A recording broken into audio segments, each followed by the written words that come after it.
Bom, gente, a gente vai para o nosso segundo painel e último painel do dia. Então, se vocês quiserem fazer perguntas, podem usar os blocos e entregar para a recepcionista de sala. E aí nós vamos voltar a uma tradição na Anjos do Brasil. Quem já me viu falando sabe que eu sistematicamente erro o sobrenome das pessoas.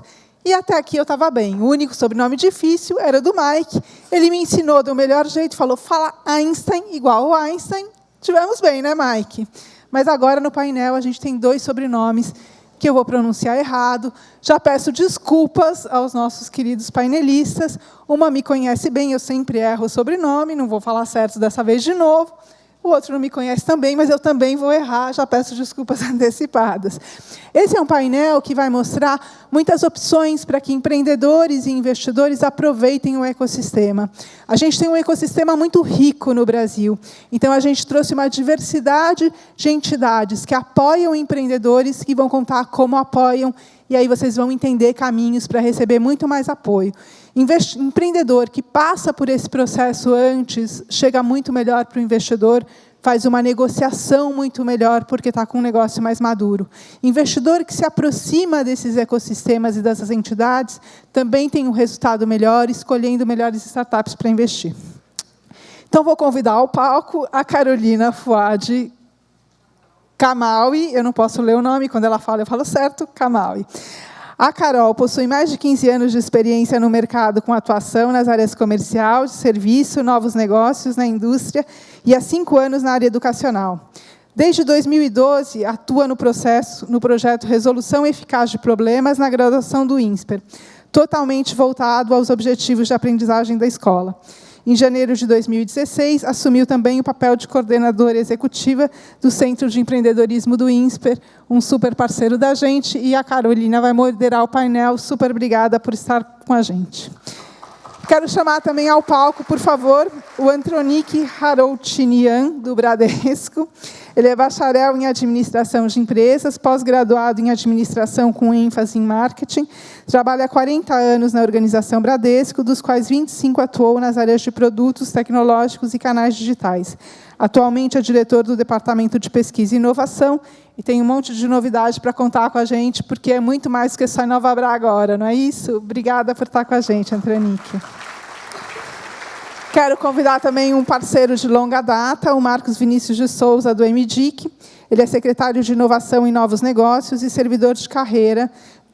Ele é analista de comércio exterior. É formado em administração pela GV, com MBA em desenvolvimento de clusters pela CEPAL-ONU e treinamento em política de inovação pela Vinova.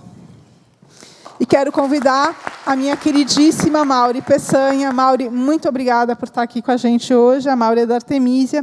Ela é coempreendedora da Artemisia desde 2007.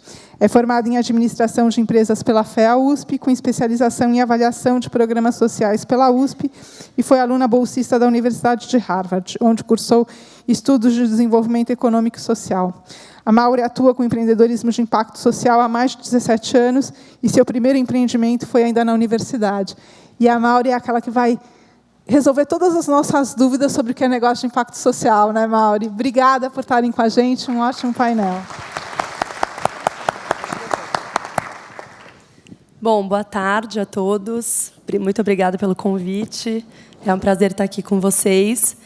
Eu acho que até, já aproveitando o gancho que a Maria Rita pegou, que até surgiu esse tema no painel anterior, né, um tema que ficou um pouco nebuloso sobre negócios de impacto social. Eu gostaria que a Mauri, melhor do que ninguém, esclarecesse um pouquinho quando que um negócio ele é visto e julgado como um negócio de impacto social, quais são os diferenciais, a proposta de valor, até quando esses projetos passam por esse processo de avaliação da Artemisia. No INSPER também foi citado, a gente tem o Métrices, que tem esse processo de avaliação de negócios de impacto social. Então, Mauri, se você puder esclarecer um pouquinho. Bom, alô? Bom, obrigada pelo convite. É uma honra estar aqui, podendo falar também desse tema. Primeiro que, assim, né, não existe, né, um certo e errado nesse sentido, porque impacto, a rigor da palavra, é qualquer ação que gera uma reação, né? E é muito complicado mensurar impacto. Então é um tema por si só complexo, porque para mensurar um impacto você precisa acompanhar, né, a sua iniciativa, a sua intervenção por muito tempo. No entanto, nós, quando começamos a trabalhar na Artemisia, né, que é onde eu orbito há 13 anos atrás, a gente começou a pensar em desenvolver negócios que pudessem, que a gente chamou de negócios de impacto social, no início até negócio social, negócio inclusivo, negócio 2,5, enfim. Mas qual que era o nosso objetivo e é o nosso entendimento? E acho que tem outros, né? Mas na Artemisia a gente vem trabalhando muito com o conceito de empresas que olham para a população de menor renda, a população C-DIE, entendendo que essa população, embora tenha alcançado um nível de renda interessante nos últimos anos, né? Perdeu nos últimos 3 essa massa de renda, mas uma população que ganhou renda ainda carecia de uma série de acessos de bens e serviços de qualidade para resolver seus problemas de saúde, de educação, habitação e serviços financeiros. Então, para nós já começa com um pouco esse critério. São negócios que endereçam uma população de menor renda e resolvendo um problema social dessa população. Acho que a gente também, então, esse é um recorte que a gente faz, porque naquele momento, para nós era importante pensar num ecossistema empreendedor no Brasil, que o empreendedor, quando ele pensasse em empreender, por exemplo, é muito legal você desenvolver uma solução para um paciente que tem diabetes, mas, poxa, será que a gente não poderia fomentar, desenvolver uma solução para um paciente que tem diabetes, mas de uma população de menor renda, com menos capacidade de pagamento? Então, a nossa contribuição para o país, e quando a gente começou esse movimento dos negócios de impacto, vamos empreender olhando para as necessidades da população de menor renda, inovando no modelo de negócio e tal. E, só para, né, também, nas nossas análises, a gente analisa muitos os negócios em função de dimensões, de negócios que reduzem custos da pobreza, reduzem, a gente chama de, né, o ônus da pobreza, diminuem as vulnerabilidades dessa população. Então, tem uma série de outras dimensões que aí são muito teóricas, né, com uma plateia de empreendedor não dá para ser muito teórico, mas, assim, a gente analisa uma série de outras dimensões, tentando o quê? No fundo, são serviços e produtos que realmente vão melhorar a vida de milhares de brasileiros que, embora tenham atingido uma série de direitos, principalmente, né, saúde, por exemplo, com uma cobertura interessante do SUS, etc., ou educação, você tem ainda uma série de serviços que não têm qualidade, né? Então, enfim. Mais ou menos. Mais ou menos isso. Legal. Quando a Maria Rita me convidou para participar desse painel, né, a gente olha o tema e realmente o tema do painel é muito certo, muito correto para as pessoas que estão aqui, para esses convidados que estão aqui. Eu acho que cada um deles com um foco específico em projetos distintos, né? Eu acho que alguns olhando para o empreendedor desde o início, outros olhando para o empreendedor um pouco em estágio um pouco mais avançado.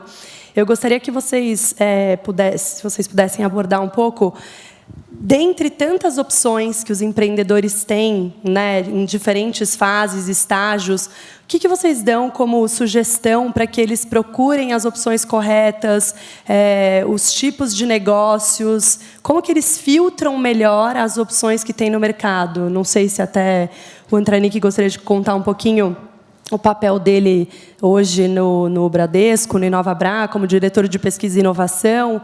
Acho que depois o Marcos também tem bastante coisa para trazer como secretário agora de inovação dentro da Iniciativa Inovativa Brasil.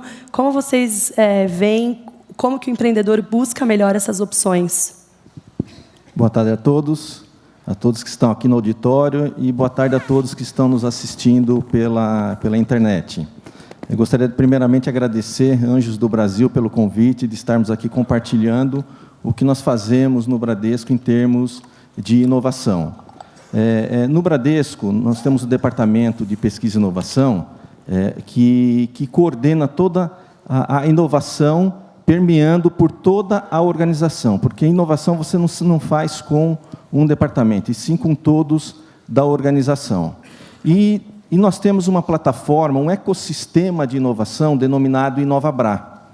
E no InovaBrá, nós temos várias frentes de trabalho, e uma delas é a que dá oportunidade para as startups, que é o Inovabra Startups. Nós fizemos um ciclo em 2015, 2016, 2017, e já abrimos as inscrições, inclusive já até encerraram as inscrições de 2018. E o interessante é que, cada vez mais, essas iniciativas de inovação passam a serem conhecidas pelos empreendedores. Nos 3 primeiros ciclos, nós tivemos 1.600 startups que se inscreveram. No ciclo de 2018, que vai ser em 2018, foram 1.500 em um ciclo. Então, a importância de divulgar essas iniciativas. E nós fazemos um trabalho com as startups que são selecionadas, com uma equipe, aliás, várias equipes internas no banco e mais empresas que nos ajudam a selecionar os cases, que nós chamamos, no caso, internamente, de polos de inovação. Nós temos 5 polos de inovação que congregam vários departamentos e empresas do banco. O polo Banco do Futuro, polo Produtos, o polo Meios de Pagamento, canais digitais e polos Seguros. Então, nesses polos, são várias pessoas, mais de 100 pessoas envolvidas, dedicadas em inovação, e é uma das maneiras que nós temos de disseminar a cultura de inovação na organização, e essas pessoas selecionam os cases das startups. No ano de 2017, das 500 inscrições, nós selecionamos 52 soluções, projetos de startups, e nós fazemos o que nós chamamos de semana de imersão. Então, essas startups normalmente são 2 pessoas por startup, então foram mais de 100 pessoas. Nós fazemos semana de imersão num local apropriado para esse evento. E nesse evento, nós colocamos as startups em contato com diversas áreas da organização.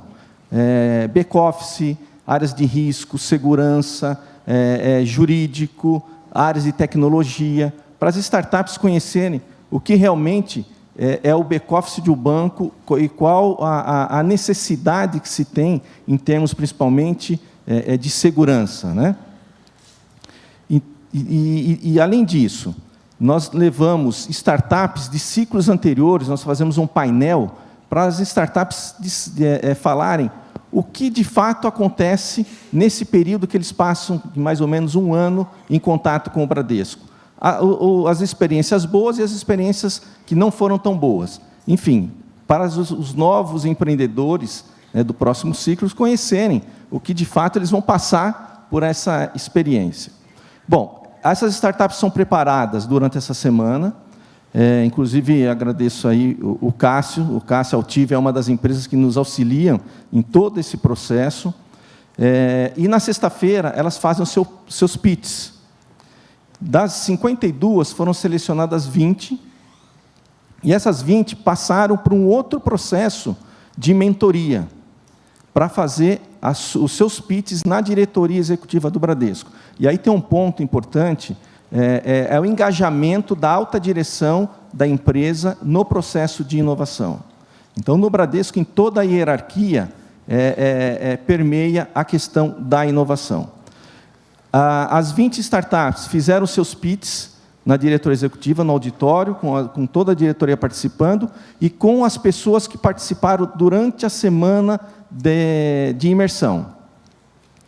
A startup tem 5 minutos para fazer o seu pitch, depois tem 5 minutos de perguntas e respostas, aí a startup sai e tem 5 minutos de discussão interna, onde o departamento anjo da startup defende a startup junto à diretoria executiva do banco.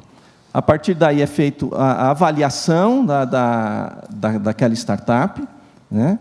E depois o resultado foi, das 20 empresas, 10 o banco selecionou, agora estão passando por um momento de customização das suas soluções para a integração com os sistemas do banco, e o banco ajuda financeiramente nessa customização.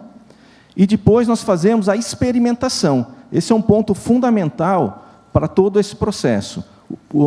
A experimentação para poder verificar o resultado. E essa experimentação nós fazemos com funcionários do banco e com clientes do banco.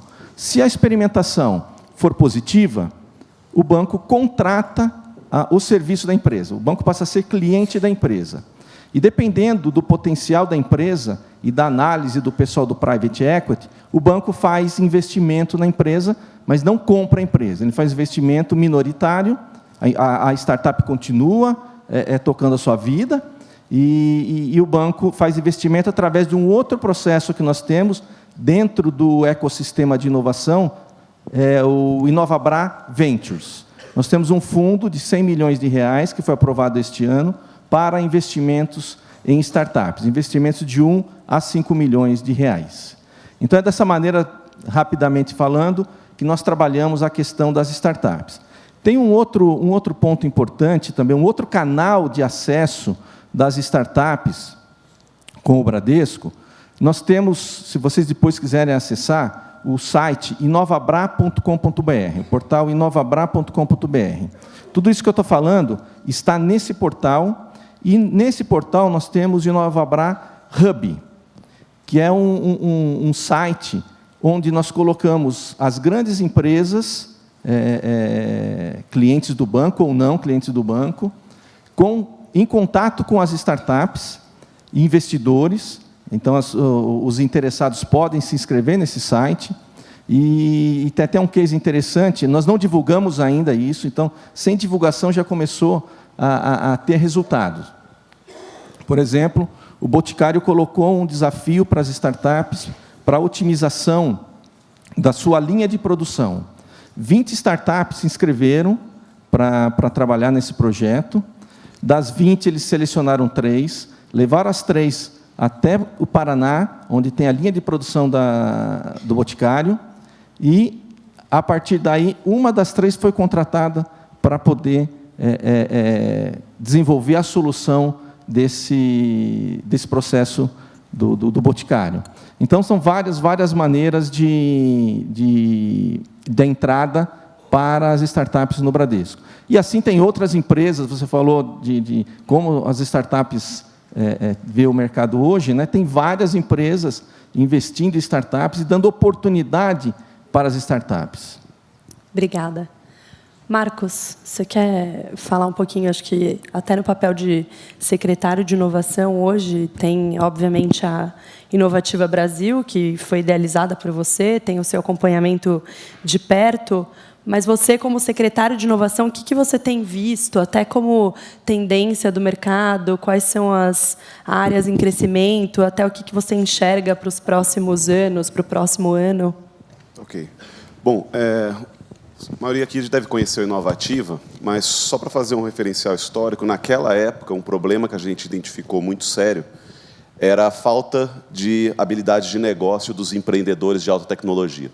Geralmente, eles eram de áreas de engenharia, física, matemática ou outras áreas técnicas, mas eles não conheciam nada de negócio. Então, quando a Laura apresentou o Total Addressable Market aqui, o que a gente mais via naquela época, hoje a gente ouve também, mas naquela época era crítico, vou pegar 0,1% do mercado de pasta de dente do Brasil, isso daí vai fazer um faturamento da minha startup de tanto. Era o clássico que a gente ouvia. Então, assim, eles não tinham conhecimento nenhum de negócios. A gente via que onde tinha lugar bom para esses empreendedores acessarem, era geralmente só aqui São Paulo, BH e mais uma ou outra capital. O resto do Brasil não tinha nenhum apoio. O que tinha eram ferramentas mais antigas, tipo plano de negócio de 30, 40 páginas que você ia fazer para um aplicativo. Então, a gente começou a ver esse gap que faltava, e a gente resolveu entrar com a Inovativa naquela época para resolver isso. Primeiro, dar um banho de negócios em empreendedores de tecnologia, e segundo, fazer a conexão deles com grandes empresas e com investidores, que também era um outro gargalo. Ou seja, a rede de contatos dessas pessoas de tecnologia é limitada para a área de tecnologia. Eles não têm acesso ao ambiente de business que a gente precisava. E aí a gente começou a também pensar o programa em como fazer essa conexão depois que eles já estivessem prontos. 5 anos depois, isso evoluiu bastante, a gente está vendo muitas iniciativas surgindo. seja de grandes empresas, seja de aceleradoras, seja do Sebrae, que também avançou muito nessa área e é o nosso parceiro hoje de execução do programa. E hoje o que a gente vê de algumas, pelo menos que a gente está apostando a ficha como governo, pensando em gaps. Ou seja, essa parte de treinar para essa parte de business skills no início, a gente já está deixando um pouco de lado, porque já está mais padronizado e provavelmente o Sebrae já toma conta disso. O que não está sendo atendido hoje, principalmente pensando em larga escala? Porque o nosso programa sempre foi pensar onde que eu atendo startup em Rondônia, tipo a que ganhou hoje um dos painéis, e todo mundo falava que não existia startup boa em outros lugares que não fosse aqui no eixo Rio-São Paulo. E a gente provou que não. A gente achou startup boa no Brasil inteiro, simplesmente ela não tinha apoio lá na ponta, não tinha conexão, e por isso acabava não sendo descoberta. Depois disso, de tendência que a gente está apostando, internacionalização de startups. Então, a gente começou a ver no programa Inovativa e em outros que a gente percebeu, soluções muito boas feitas aqui no Brasil que já poderiam nascer globais. E que não nasce global principalmente por causa de cultura, de vira-lata, muitas vezes, de achar que não tem capacidade realmente de competir fora, ou que não é tão boa quanto outros concorrentes, mas principalmente por causa do tamanho do nosso mercado. Então, assim, não, pô, eu vou pegar aqui primeiro o estado de São Paulo, depois eu vou para o Sudeste, e um dia, quem sabe, eu vou para o mundo. Não, a gente vê que outros países pequenos, elas já nascem globais, porque não tem mercado para vender ali dentro. Então, o que a gente está fazendo agora, aprendendo com esse processo, foi um programa que a gente lançou o mês passado, com o Sebrae, com a Apex, com o Camprotec e com o MRE, que é o Startup Brasil, ou seja, o que a gente faz no Inovativa, a gente vai fazer preparando startups para irem para fora. E vão ser agora 4 destinos nesse primeiro ano. As primeiras startups chegaram agora no sábado, que a gente preparou elas para ir para Paris. Então, elas passaram uma semana inteira lá em reuniões, elas são preparadas 2, 3 meses antes. E isso faz toda a diferença, porque todo mundo falava também que a gente tinha que focar só em startup madura, que já tivesse com tração forte e tal. E a gente quebrou o paradigma que não. A gente mandou startups para o Reino Unido, para a Argentina, para o Vale do Silício, e startups que não tinham sequer faturamento, algumas delas. Só que ela tinha muito preparo.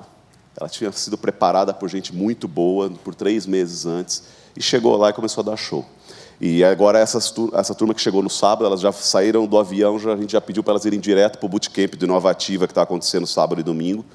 E algumas já assinaram, na própria missão, na viagem, umas provas de conceito com perspectiva de compra e distribuição na Europa. Então, assim, a gente começou a ir para essa linha de internacionalização para apoiar startups para já nascerem globais. A segunda linha foi um pouco nessa que o Andranik falou, que é o Corporate Venture, o interesse de grandes empresas entrarem nisso. Há 5, 6 anos atrás, a Fundação do Cobral fez uma pesquisa de Corporate Venture e achou 2, 3 experiências só no Brasil. A gente patrocinou agora uma pesquisa da Harvard Angels, a gente já mapeou 68, até no primeiro semestre desse ano. Então, assim, começou a acelerar isso, só que, por um lado, muitas das empresas não sabem por onde começar, principalmente empresas brasileiras. Quando é multinacional, as pessoas brasileiras não sabem por onde começar, mas aí eles trazem de fora e tropicalizam o modelo. Mas grandes empresas ainda não sabem, muitas vezes são tocadas pelo departamento de marketing ou de publicidade da empresa, para dizer que a empresa é cool, bacana, para atrair talento. Mas quando você vai ver, para startup não gera valor nenhum. Então, assim, as empresas grandes estão aprendendo como fazer isso, principalmente nacionais. Mas que bom que elas acordaram para isso, que bom que elas viram isso como um valor agregado, e aí é a maturidade mesmo que vai indo. Então, acho que essas 2 áreas é o que a gente está focando realmente para os próximos anos, pelo menos os próximos 2, 3 anos, apoiar essas startups a negociarem com grandes empresas. Porque uma coisa é esse modelo interessante do Bradesco, que já coloca dentro do ambiente do Bradesco, já o interesse do Bradesco em comprar. Agora, quando acontece um demo day igual hoje do Inovativa de manhã e conecta com uma grande empresa, aí começa outro desafio, que é como negociar com grande empresa, que é super difícil. Super difícil. negociar, como é que você aguenta seu fluxo de caixa para uma empresa que paga depois de 6, 8 meses e por aí vai. Então, essa capacitação para negociar com grande empresa são os nossos próximos alvos. E um terceiro, que a gente vai lançar agora nas próximas semanas, que é uma estratégia nacional de investimento em negócios de impacto, que a Mauri até ajudou a gente muito também no desenho, que a gente está fazendo com o ICE, que é uma outra aposta nossa também de desenvolver esse segmento no Brasil. Então, acho que seriam esses três: internacionalização, conexão com grandes empresas e a parte de negócios de impacto. Obrigada. Outro ponto, assim, né, olhando para nós quatro, talvez eu ainda com um mundo restrito, né, que o foco de todas as iniciativas do INSPER, num primeiro momento, é atuando com a universidade, com os alunos e ex-alunos que lá trazem os seus novos negócios, mas que em algum momento avançam e provavelmente encontram com vocês em algum momento. Pensando nos principais pontos, os outros painéis, os outros palestrantes trouxeram olhar para a equipe, olhar para o modelo de negócio, que talvez só ter a ideia não é o suficiente se não tiver a boa execução. Vocês, observando vários pitches, vários negócios que aparecem nas iniciativas que vocês tocam, o que vocês ainda enfrentam como... O que vocês veem que os empreendedores ainda têm como barreira, sendo ela competência, formação, capacitação? O que ainda está faltando para o empreendedor chegar mais preparado nesse momento e vocês sentirem aquele start de que o negócio dele está pronto ou de que ele está pronto? O que vocês ainda enxergam que está faltando para o empreendedor buscar para se preparar melhor quando chega para apresentar o negócio deles para vocês, por exemplo? Tem startups que os empreendedores assim conhecem bastante o assunto e tem startups que elas têm apenas ideias muito boas. E a gente percebe, por exemplo, nas startups que passaram pelos ciclos do InovaBra, que elas têm boas ideias, a grande maioria delas, mas não, no caso de fintechs, por exemplo, muitas delas não conhecem a fundo o back-office de um banco, qual a segurança que de fato precisa ter, questão jurídica, enfim, eles conhecem sim, mas não na profundidade da experiência, né? Então, nesse sentido, o InovaBra Startups ajuda bastante as startups a evoluírem nesse lado do conhecimento, falando no caso de bancos, né? Uma outra questão que é importante, né, o apoio do governo, de grandes empresas. As startups têm boas ideias, bons produtos, mas falta canal de distribuição, né? Então, as grandes empresas podem auxiliar nesse sentido, em ajudar que as startups se tornem conhecidas, né, e ter o canal de distribuição dos seus produtos. Nós temos caso agora do terceiro ciclo de startups, que depois que ela entrou no processo do InovaBra, ela que começou a ter contatos do exterior, ela ofertou o seu produto no exterior, e teve um banco no Canadá, o RBC, que contratou essa startup por conta de ter a chancela do Bradesco, né, de ter passado pelo processo do InovaBra e ter sido selecionada. Então, esse é um apoio assim que as grandes empresas podem dar para as startups. Bom, da nossa experiência, a gente tem trabalhado com empresas. Num determinado momento da Artemisia, a gente focou muito em tentar facilitar o deal flow para os fundos, né? Então, a gente estava olhando muito para negócios que pudessem a gente ser um pipeline relevante para fundos de venture capital. E agora a gente está tentando voltar também para um momento mais de tomar risco e tal. Mas, para nós, acho que o que mais a gente... Talvez não é o que falta, é o que nos impressiona quando a gente vê. Acho que o time, né, sem dúvida nenhuma, acho que isso é né, uma pré-condição, mas é quando o empreendedor ele está olhando para a coisa certa, né? Porque às vezes a gente olha o empreendedor e ele no momento que ele está olhando uma coisa lá na frente que ele ainda não está focado o suficiente, ele está ou está apaixonado muito pelo produto dele e não pelo problema que ele quer resolver. Então, acho que esse olhar de realmente qual que é o problema que você quer resolver, entendendo profundamente esse problema, para depois ver se o quanto a sua solução endereça, para ver o mercado, acho que isso é algo que realmente a gente sente que o empreendedor ele fica muito focado na solução dele, e muito apaixonado naquilo, e ele perde a oportunidade de ver outras coisas. Então, eu sinto que essa coisa de realmente o cara que ele está olhando a coisa certa, as oportunidades, né, no momento certo, mesmo aquele empreendedor que está em todo lugar, né, um pouco arroz de festa, que você vê, ele participa de tudo, já foi acelerado por todo mundo. Tem uma coisa que é a hora bunda cadeira, né, que acho que tem um pouco a ver com a frase do que o Cássio terminou a palestra dele, né? A sorte vem para quem trabalha, mas é hora bunda cadeira, sentado ali, focado. Então, esses são os caras que a gente aposta bastante, desde que também o timing seja certo. Porque pode ser a equipe certa, o produto certo, a solução certa, mas não é o timing ali de mercado. Tem uma coisa que é timing. E isso eu acho que é fundamental, né? Só complementando, nessa questão, eu tenho um case interessante para contar. O Cássio mostrou aqui no slide dele videotexto. Isso me fez relembrar quando eu era gestor do home banking do banco, que era através do sistema de videotexto, né? E em 1999, eu tive uma reunião com um rapaz que tinha uma startup chamada Romero Rodrigues. E aí ele apresentou o sistema que ele tinha, né? Não era conhecido no mercado ainda. E quando foi em 2000, nós desenvolvemos um portal de comércio eletrônico, que existe até hoje, o Shop Fácil. E, nessa ocasião, eu chamei o Romero, fizemos uma reunião e contratamos o sistema de busca do Buscapé, o motor de busca do Buscapé, e colocamos no Shop Fácil. E colocamos um Powered by Buscapé. A partir daí, o Buscapé começou a ficar conhecido.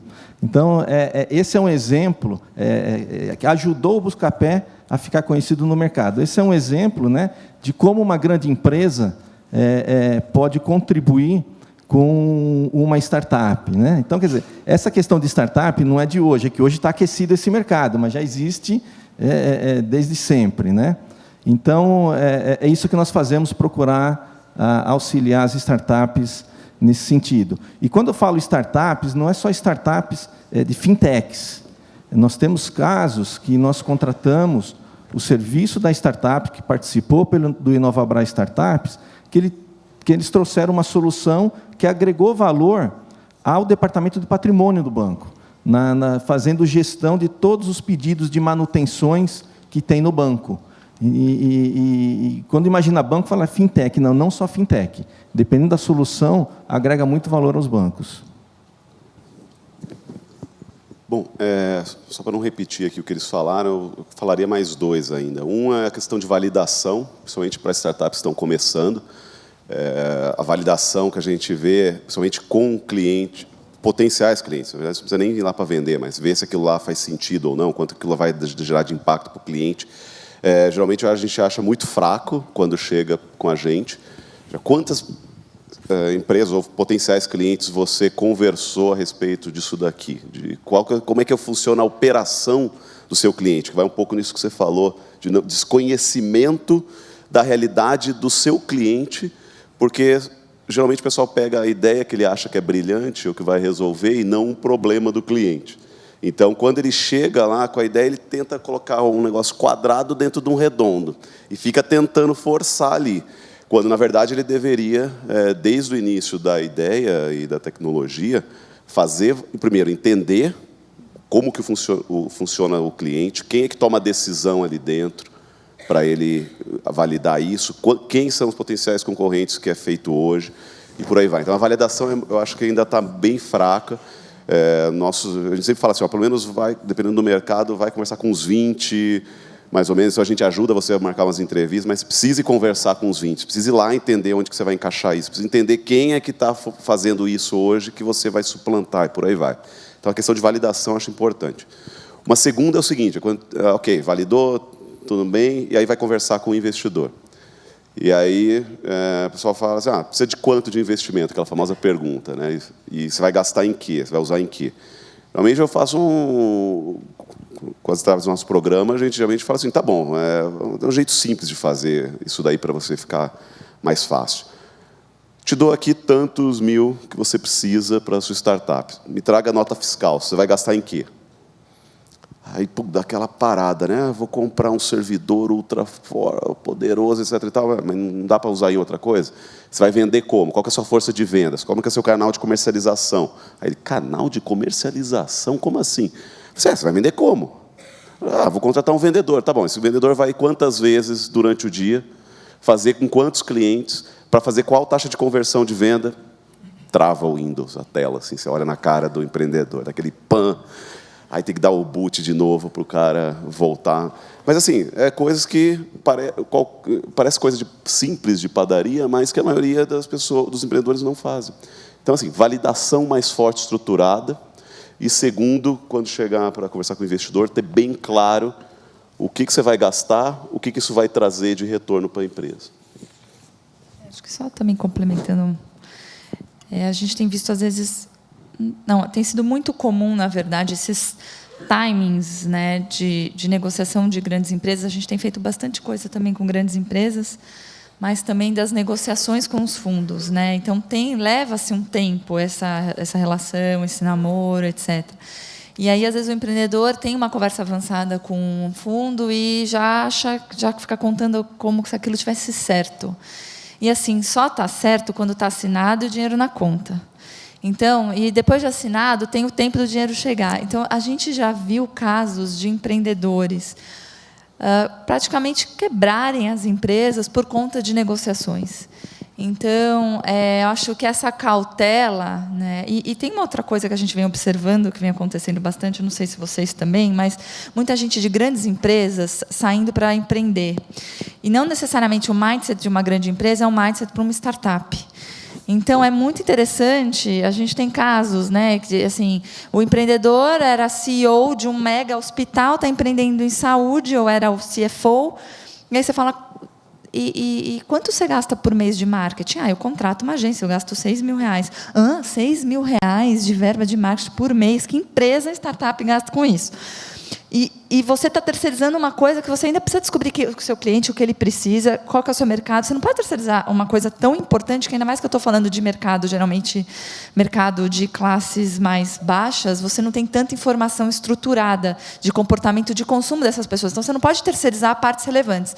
Mas ele está na grande empresa, ele está acostumado a trabalhar com muitos consultores, com budgets grandes. Então, necessariamente, o mindset que vale para uma grande empresa não vale para o empreendedor que está começando a empreender, né? E tudo bem, mas se ele só, pelo menos, tiver o autoconhecimento de saber que ele não tem esse mindset, mas ele traz gente que tem essa cabeça de bootstrapping, né, ou do effectuation, de fazer com pouco, de fazer com quem conhece, né? E aí eu acho que também, às vezes, dinheiro demais no início pode ser ruim. Mas isso é meio controverso.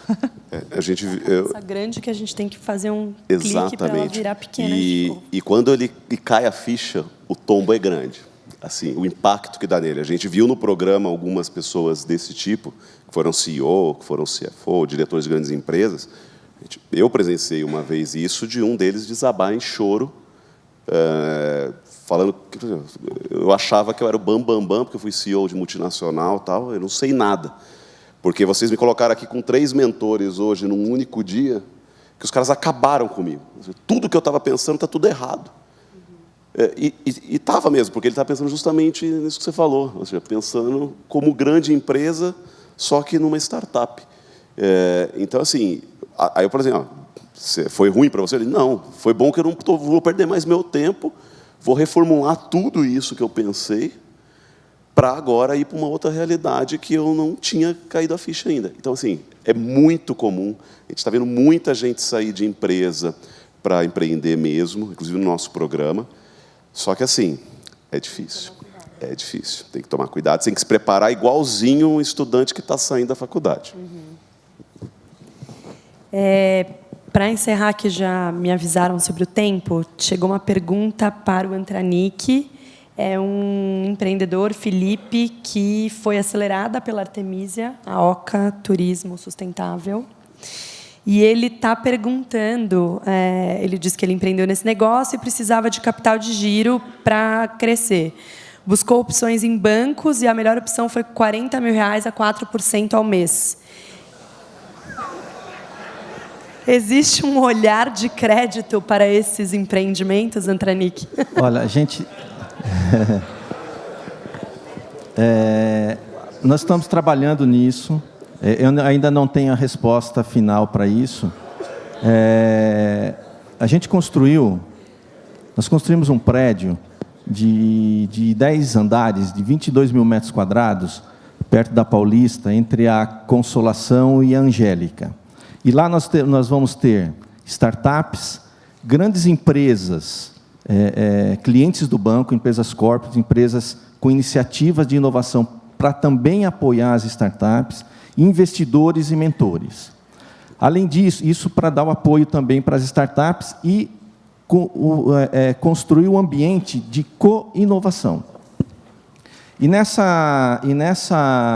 Nesse prédio, vai ter uma agência do banco e, internamente, nós estamos verificando o que o banco pode fazer nessa questão financeira para as startups. Inclusive, no momento de abertura de conta, que muitas startups têm dificuldade em abrir conta em bancos por conta da série de documentação que é solicitada e, muitas vezes, as startups não possuem essa documentação. Tá? Então, é um assunto que está sendo estudado no banco, tanto a parte de crédito, quanto a parte da abertura de conta, enfim. Ou seja, toda a vida financeira da startup no banco. Inclusive redução de taxa? Pode ser, é possível. Aí sim estamos conversando. Aí está em estudo.